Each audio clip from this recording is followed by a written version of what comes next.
Erster Orbitalraketenstart für Wiederverwendung außerhalb der USA. Landspace-Edelstahlrakete landet in China hart. ESA Aerospace erhält zweites Startfenster für Spectrum-Rakete, noch vor Weihnachten. SpaceX bekommt grünes Licht für Starship-Startplatz in Florida. Booster 19 für Starship Flug 12 in Rekordzeit gestackt. Es ist offiziell, beim nächsten Blue Origin Start fliegen Michi und Hans ins All. Escapade auf Kurs zum Mars, erste Bahnkorrektur erfolgreich.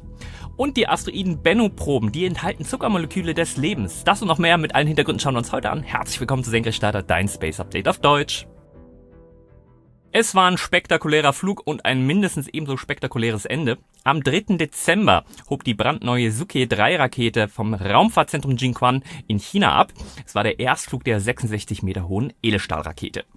Landspace macht unter den unzähligen chinesischen New Space-Firmen schon lange positive Schlagzeilen. Im Juli 2023, da gelang Landspace mit der Sukhoi 2, also dem Vorgänger, der erste erfolgreiche Orbit mit einer Methan-Sauerstoffrakete.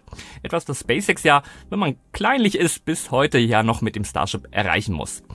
Die Sukhoi 3-Rakete, die setzt wie das Starship nicht nur auf Edelstahl und Methan als Treibstoff, sondern wurde ebenso von vornherein als wiederverwendbare Rakete konzeptioniert. Der Start selbst war ein voller Erfolg. Alle 9 Haupttriebwerke der ersten Stufe, die funktionierten wie geplant. Die Stufentrennung verlief reibungslos und die Oberstufe brachte die Nutzlast wie vorgesehen in die Umlaufbahn. Für einen Jungfernflug einer völlig neuen Rakete ist allein das schon bemerkenswert. Danach lag der Fokus auf der ersten Stufe, denn diese sollte sehr ähnlich wie bei SpaceX die Falcon 9 nach dem Flug sicher zur Erde zurückkehren. Der Vergleich von Falcon 9 mit Sukhoi 3, der liegt wegen Teilwiederverwendung, Größe und Nutzlast auch viel näher als mit Starship. Aktuell ist die Sukhoi 3 etwas kleiner als die Falcon 9 und fliegt über 8 Tonnen Nutzlast in den LEO. Die nächste Version wird mit 75 Metern etwas höher als die Falcon 9 und trägt wie diese 18 Tonnen bei Wiederverwendung in den LEO. Ähnlich wie Falcon 9 und Starship setzt Landspace für die Steuerung nach dem Wiedereintritt gleichfalls auf Grid-Fins. Und hier ein weiterer Achtungserfolg, der Edelstahl-Booster, der durchbrach nach dem Wiedereintritt erfolgreich die Schallmauer, wurde unterschallschnell, stabilisierte sich im Flug und dann hat allerdings irgendwas nicht funktioniert oder etwas hat zumindest erstmal gezündet. Der Verdacht liegt nahe, dass es die Bremszündung für die Landung war. Dabei hat die Flugsteuerung wohl einen sehr guten Job gemacht, denn der Booster krachte direkt neben den Landeplatz. Ich würde behaupten, da hat nur ganz wenig gefehlt und wir hätten eine weichere Landung gesehen. Im Prinzip liegt Landspace damit gleich auf mit dem Erstflug der New Glenn. Die New Glenn hat ja auf dem zweiten Flug dann im November die Landung geschafft. Ja, die Lehren, die Landspace nun aus dieser Mission ziehen kann, die sind mit Sicherheit enorm, was sie weiterhin zum heißesten Kandidaten für die erste Wiederverwendung einer Orbitalrakete außerhalb der USA macht. Es sollen bei erfolgreicher Wiederverwendung 20 Flüge pro Booster werden, für die die staatliche chinesische Raumfahrt mit Frachtversorgung der Raumstation, aber auch Ausbringung von Internetsatelliten mehr als genug Bedarf angemeldet hat. Technologisch würde ich sagen, liegt China damit jetzt 5 Jahre vor Europa und etwa 10 Jahre hinter den USA, was absolut bemerkenswert ist, wenn man bedenkt, wo China gestartet ist. Apropos Europa, es wird wieder heiß. ESA Aerospace steht offensichtlich kurz vor dem zweiten Testflug der Spectrum-Rakete. Auf der offiziellen Website der norwegischen Sicherheitsbehörde, da wurde für den Zeitraum vom 6. bis zum 19. Dezember erneut ein Gefahrenbereich für Raketenstarts eingerichtet, exakt nördlich der norwegischen Küste über dem Nordatlantik. Täglich ist das Startfenster zwischen 20 Uhr und 20.50 Uhr UTC geöffnet. Die Warnhinweise, die decken sich mit den Flugkorridoren eines suborbitalen und orbitalen Raketenflugs und lassen kaum Zweifel, ESA Aerospace bereitet sich vor auf den zweiten Startversuch seiner 28 Meter hohen Spektrum-Rakete. Der erste Testflug am 30. März diesen Jahres, der war wegen einer fehlerhaften Ventilsteuerung und dem daraus resultierenden Verlust der Lagerregelung nach 30 Sekunden in einem Feuerball geendet. Sollte es diesmal klappen, wäre das ein dreifacher Meilenstein. ESA wäre das erste deutsche Unternehmen mit einem orbitalen Raketenstart und zugleich mit einem ersten Start von Kontinentaleuropa überhaupt und außerdem mit dem ersten kommerziell entwickelten Träger aus Europa. Wir drücken natürlich ganz fest die Daumen, wäre bestimmt für ganz viele Senkrechtstarter da draußen ein schönes Weihnachtsgeschenk. Man munkelt, dass die Rakete Spektrum genannt wird, damit sich der bayerische Ministerpräsident den Namen noch besser merken kann. Dabei ist doch gar kein Spektrum. Tut mir leid für den Dad-Joke, aber in der Produktionsgruppe, da lachen wir uns jedes Mal schlapp. Und diesen Running Gag, den wollte ich euch nicht vorenthalten. Grüße gehen raus an Isa und Patrick, der gerade im Winterurlaub ist. Vom hohen Norden Europas unter die Palmen Floridas. SpaceX hat die Genehmigung erhalten, den Startplatz SLC 37 auf der Cape Canaveral Space Force Station für Starship umzubauen. Im offiziellen Tweet bedankt sich SpaceX ausdrücklich bei der US-Luftwaffe, der 45. Space Force Wing und der Umweltbehörde US Fish and Wildlife für die Unterstützung im Umweltprüfverfahren. Mit dieser Freigabe beginnt nun der Bau von 2 weiteren Starship-Startanlagen in Florida am SLC 37. Das war ja früher die Heimat der Delta IV. In einer Welt voller schneller Klicks und flüchtiger Nachrichten, da gibt's Geschenke, die innehalten lassen. wie der Hoverpan von Novium. Er ist kein gewöhnlicher Stift, sondern ein Kunstwerk, das Technik und Ästhetik auf einzigartige Weise vereint. Schwebend auf seinem magnetischen Sockel scheint er die Gravitation zu hinterfragen und mit ihr das Gewöhnliche. Gerade zur Weihnachtszeit, wenn wir mehr denn je nach Bedeutung und echten Gesten suchen, ist der Hoverpan das ideale Geschenk für visionäre Menschen. Für jene, die Großes denken, Neues erschaffen oder ihren Gedanken den Raum geben wollen, den sie verdienen. Der Hoverpan ist dafür gemacht, nicht nur als Schreibgerät, sondern als tägliche Inspirationsquelle. Mit einem Neigungswinkel von exakt 23,5 Grad, da würdigt er die Achsneigung der Erde, die uns Jahreszeitenwandel und neue Perspektiven schenkt. Gefertigt aus edlem Flugzeugaluminium und in Farben wie Space Black, Neptune Blue oder Mars Magma erhältlich, ist ein Statement auf jedem Schreibtisch. Die Premium-Edition mit Meteoritenfragment, die macht ihn sogar zu einem kosmischen Symbol für Weitblick, Beständigkeit und Mut zur Vision. Die Future Edition des Hoverpan, die gibt's auch als 2 in 1 Füllfederhalter und Rollerball. Ein Geschenk wie kein anderes für Träumer, Macher, Pioniere und für alle, die Wert auf das Besondere legen. Noch auf der Suche nach einem einzigartigen Weihnachtsgeschenk? Mit meinem Link und dem Code SENKRECHT spart ihr 10% auf eure Bestellung bei Novium. Bei SpaceX gab es in der vergangenen Woche mehrere gut dokumentierte Aktivitäten am Starbase Pad 2 oder Pad B. 2 Rohrsegmente, die wurden im Bereich des Schnelltrennsystems installiert, das anschließend teilweise ausgefahren und wieder eingefahren wurde. Kurz darauf wurde der linke Chopstick-Aktuator demontiert, nachdem man bereits in der Woche zuvor die zugehörigen Hydraulik-Akkumulatoren oder Druckspeicher entfernt hatte. Gegen Ende der Woche folgte das Wiederanbringen der Schutzhaube am Ship-QD, also der Schiffsschnelltrennverbindung. Diese Arbeiten, die sind Teil der laufenden Vorbereitung für erste Starship-Starts von Pad 2. Überall sprießen neue Pads für Starship aus dem Boden. Noch muss das Starship seine Eignung als zuverlässige Orbitalrakete ja erst beweisen. Der nächste große Schritt, der Start von Flughardware Version 3. In der Nacht zum 4. Dezember, da wurde Booster 19 in einer der bislang schnellsten Stacking-Aktionen in der Starbase zusammengesetzt. Innerhalb weniger Stunden rollten gleich mehrere Komponenten des Boosters in die Mega Bay 1. Parallel startete in der Massey's Testanlage der erste Cryo-Test am neuen Testtank 39.1. Der Zusammenbau von Booster 19, der markiert den Auftakt zur Hardware-Vorbereitung für Starship Flug 12, wenn bereits ja Schiffe bis mindestens Flug 18 in der Star Factory zu sehen sind. Besonderes Augenmerk gilt auch dem Raptor-Triebwerk der neuen Generation. Ein SpaceX-Video zeigt ein Aufstiegszündprofil, das das neue Antriebssystem unter realen Flugbedingungen prüft. Alles deutet darauf hin, dass Booster 19 zum nächsten Meilenstein im Starship Super Heavy-Programm wird, was ich aber auch schon von Booster 18 dachte, den gibt's ja nicht mehr. Aber aus Texas startet ja nicht nur das Starship, es ist offiziell und dann darf ich hier auch endlich drüber sprechen, beim kommenden Raumflug von NS-37 von Blue Origin, da wird Michi Benthaus Raumfahrtgeschichte schreiben. Die ESA-Ingenieurin, die wird als erste rollstuhlnutzende Person überhaupt die Schwelle zum Weltraum überschreiten. Ein Mountainbike-Unfall 2018 hat bei ihr eine Querschnittslähmung verursacht, ihr Engagement für interplanetare Forschung aber nie gebremst. Benthaus absolvierte bereits Parabelflüge und eine analoge Mars-Mission. Jetzt geht's mit der suborbitalen New Shepard über die Kármán-Linie und damit die offizielle 100-Kilometer-Grenze zum Weltall. Mit ihr an Bord sein werden ein Astrophysiker, ein Bergbauunternehmer, ein Biotech-Vorstand und der ehemalige SpaceX-Manager Hans Königsmann. Er hat Michis Flug ermöglicht. Michi und Hans, ganz, ganz tolle, inspirierende Menschen. Wenn ihr es noch nicht geschaut habt, mein Interview mit den beiden, das verlinke ich euch unter dem Video. Das Startdatum für Michi und Hans, das steht schon, ist aber noch nicht öffentlich. Bereits erfolgt sind aber die Starts der vergangenen Woche. Am 2. Dezember, da starteten 2 Falcon 9 von Vandenberg und Cape Canaveral an Bord jeweils Starlings. Am 3. Dezember, da haben wir schon drüber gesprochen, da startete die Suzuki 3 auf ihren Jungfernflug. Startplatz war da Jinquan.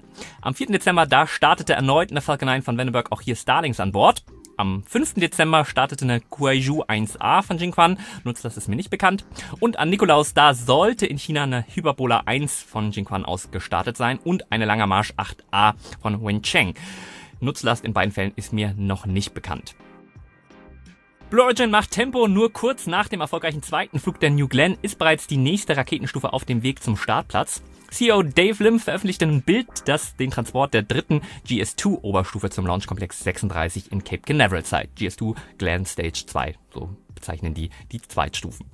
Ja, dort steht nun ein Hotfire-Test der beiden BE-3U-Triebwerke bevor. Ein wichtiger Meilenstein für den nächsten Flug. Und der hat's in sich. Ja, wahrscheinlich Januar 2026 soll New Glenn die Blue Moon Pathfinder Mission 1 starten. An Bord also eine erste Version des Blue Moon Mondlanders, der im Rahmen des Artemis-Programms ja später mal Fracht und Astronauten zur Mondoberfläche bringen soll. Getestet werden unter anderem Antrieb, Avionik und Treibstoffsysteme und das dann halt unter echten Weltraumbedingungen. Blue Origin zeigt damit klar, der Weg zum Mond ist keine Vision und kein Rendering mehr. Er wird konkret vorbereitet und im besten Fall dann auch mit dem Booster, der beim zweiten Flug gelandet wurde. Apropos zweiter New Glenn-Flug. Die erste echte Payload hatte Blue Origin ja gerade erst auf dem zweiten Flug der New Glenn in den Orbit gebracht. Hauptnutzlast war die NASA-Doppelmission Escapade. Mehr als 1,59 Millionen Kilometer von der Erde entfernt hat eine der beiden von Rocket Lab gebauten Escapade-Sonden erfolgreich ihre Triebwerke gezündet. Das rund 14 Sekunden lange Manöver, das führte wie geplant zu einer Geschwindigkeitsänderung von 11,1 Meter pro Sekunde. Diese erste Kurskorrektur, die diente vor allem dem Test der Systeme und bestätigt, dass sich Berechnung und Realität decken. In wenigen Tagen soll die baugleiche Goldsonde das gleiche Manöver absolvieren. Bereits Mitte Dezember steht dann die entscheidende Zündung an, die die Geschwindigkeit um 200 Meter pro Sekunde verändern soll. Hierdurch werden die beiden Raumsonden dann zum Lagrange-Punkt 2 geführt. Von dort aus beginnt dann im kommenden Jahr die eigentliche Reise zum Mars. Escapade soll dann ab Anfang 2027 die Wechselwirkung des Sonnenwinds mit der Marsatmosphäre erforschen. Apropos NASA und Deep Space Missionen, neue Analysen der von der OSIRIS-REx-Mission zurückgebrachten Asteroidenproben, die liefern spektakuläre Ergebnisse. Wissenschaftler haben in den Bennu-Staubpartikeln neben Aminosäuren und Nukleobasen nun auch Ribose und Glucose entdeckt. Beides essentielle Zucker für Leben auf der Erde. Besonders aufsehenerregend, Ribose komplettiert alle im All gefundenen Bausteine, die zur Bildung von RNA nötig sind. Das unterstützt die Hypothese, dass das Leben einst mit RNA begann.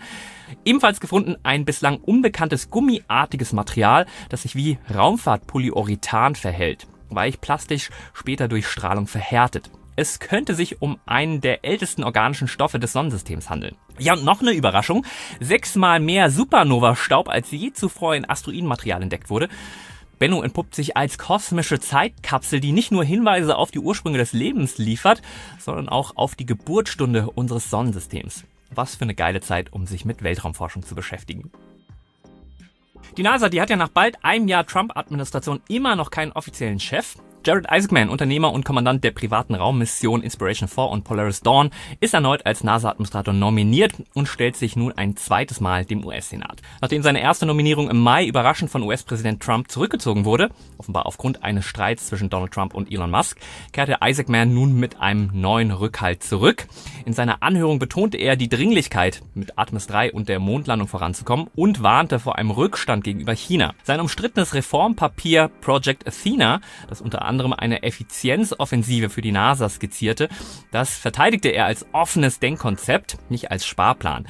Unterstützung erhält er unter anderem von 36 früheren NASA-Astronautinnen und Astronauten, die ihn in einem Brief als passionierten Visionär loben. Die entscheidende Senatsabstimmung zu seiner Bestätigung, die findet am 8. Dezember statt. Der Unfall war bereits letzte Woche Thema auf Senkrechtstarter. Jetzt gibt's neue Details. Beim Soyuz-Start mit Crew letzte Woche zur ISS, da kam es am Boden zu einem folgenschweren Fehler. Die abgestürzte, rund 20 Tonnen schwere Serviceplattform unterhalb der Rakete, die war offenbar nicht wie vorgeschrieben gesichert und stürzte deshalb in den Flammentrichter. Aktuelle Videoaufnahmen, die zeigen massive Schäden an der Startrampe 31 in Baikonur. Es handelt sich um die einzige russische Rampe für Progress- und Soyuz-Flüge zur ISS. Apropos ISS, erstmals in der Geschichte der Internationalen Raumstation sind alle 8 verfügbaren Undock-Ports belegt. Die Station ist damit so ausgelastet wie nie zuvor. Neben 2 Soyuz-Kapseln und einem Cygnus-Raumtransporter sind aktuell noch 2 russische Progress-Frachter, das neue japanische HTV X1 sowie 2 SpaceX Dragon-Kapseln angedockt. Die aktuelle Belegung, die zeigt nicht nur die Komplexität moderner Raumfahrtlogistik, sondern auch die Vielfalt internationaler Kooperationen im All. Dieses einmalige Bild, das wird voraussichtlich am 8. Dezember mit der Rückkehr von Soyuz MS-27 wieder Geschichte sein. Wen das Thema mehr interessiert, Scott Manley bietet zur Docking-Situation, aber auch zum Startplatz-Fail ein tolles Video. Ihr merkt es schon, ich habe heute in der Witzekiste geschlafen. Warum steht ein YouTuber um 9 auf? Weil der Supermarkt um 10 schließt. Natürlich blödes Klischee. Ich zum Beispiel, ich stehe zwischen 6:30 und 7 auf, also morgens. Du hast Lust, länger liegen zu bleiben und damit noch Geld zu verdienen, dann habe ich hier was vielleicht was für dich sein könnte. Eine 60-tägige Bettruhestudie vom DLR. Bei 6 Grad geneigter Kopfneigung, da sollen Effekte der Schwerelosigkeit wie Muskelabbau und Gleichgewichtsverlust simuliert werden. Die Vergütung, die beträgt 18.000 €. Die Studie, die dauert inklusive Vor- und Nachbereitung mehrere Wochen.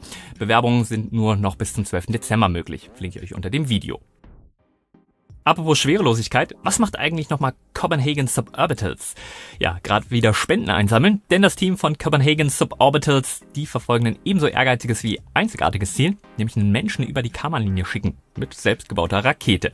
Die Non-Profit-Initiative aus Kopenhagen, die besteht aus etwa 60 engagierten Freiwilligen, darunter Schmiede, Softwareentwickler und Physiker, die in ihrer Freizeit an Raketentechnik tüfteln. Das Projekt, das finanziert sich vollständig über Spenden. Bereits seit 2009 baut das Team funktionstüchtige Raketen.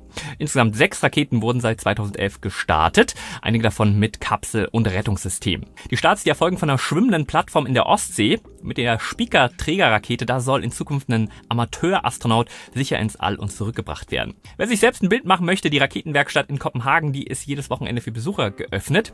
Ihr könnt aber auch bei Orbital Plausch vorbeischauen. Thorsten war nämlich schon vor Ort und hat das Ganze dokumentiert. Apropos Spenden finanziert. Ihr wisst, glaube ich, schon, was kommt. Dass es Senkrechtstarter überhaupt gibt. Das ist der Verdienst unserer großartigen Senkrechtstarter Schutzengel. Das sind ja alle Menschen, die den Kanal regelmäßig monetär unterstützen. Vielen, vielen, vielen Dank für euren Rückhalt. Ja, wenn auch du aktiv mithelfen möchtest, die Raumfahrtbegeisterung im deutschsprachigen Raum weiterzubringen, genau, unterm Video gibt's einen Link zur YouTube-Kanalmitgliedschaft. Als kleines Extra gibt's dann ja alle Videos vorab und komplett werbefrei. Vielen Dank. Für alle aus der Region Stuttgart noch ein Hinweis. Ich moderiere diese Woche am 9. Dezember den Luft- und Raumfahrtkongress von der IHK Stuttgart. Die Veranstaltung, die richtet sich speziell an Non-Aerospace-Unternehmen, die bisher nicht in der Luft- und Raumfahrtbranche tätig sind, aber den Einstieg in diesen zukunftsträchtigen Sektor wagen möchten. Apropos Zukunft, wir kommen zu den Starts der kommenden Woche im Ultraschnelldurchgang heute. Ich muss noch einen Zug nach Süddeutschland bekommen. Am 8. Dezember Electron von Neuseeland und Falcon 9 von Vandenberg und Kennedy Space Center. Am 9. Dezember Langer Marsch 6A von Taijuan. Am 10. Dezember Langer Marsch 2D von Jinquan und Langer Marsch 3BE von Xichang und Falcon 9 vom Cape. Am 11. Dezember Kinetica 1 von Jinquan und Falcon 9 von Vandenberg und Soyuz 2.1A von Plesetsk. Am 11. Dezember Falcon 9 von Cape Canaveral und der Wochenabschluss vermutlich am 12. Dezember Langer Marsch 12 von Wencheng. Nicht vergessen, mit dem Code Senkrecht bekommt ihr 10% Rabatt auf euren Hoverpan und kostenlosen Versand. Den Link zur offiziellen Webseite, den verlinke ich euch unten in der Beschreibung. Und ja, Novium gibt's auch bei Amazon, aber das beste Angebot gibt's direkt bei Novium selbst. Ich hoffe, die News haben dir wieder gefallen. Wenn ja, den Like nicht vergessen. Vielleicht sehen wir uns die Woche ja in Stuttgart. Sonst würde ich sagen, bis zum nächsten Mal. Immer schön senkrecht bleiben. Dein Mau.